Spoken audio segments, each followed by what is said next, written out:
पहले एक वीडियो में आपको पता चला था वैक्स क्रेयॉन से आग कैसे लगाएं। उस वीडियो का लिंक डिस्क्रिप्शन में है।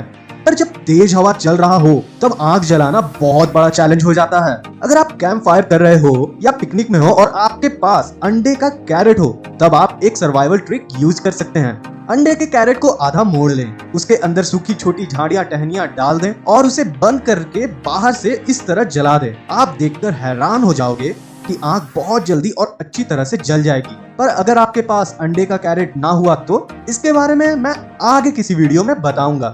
रिडल टाइम, ऐसा क्या है जिसके पैर तो हैं लेकिन चलता नहीं है? आंसर के लिए कमेंट बॉक्स में जरूर जाइएगा।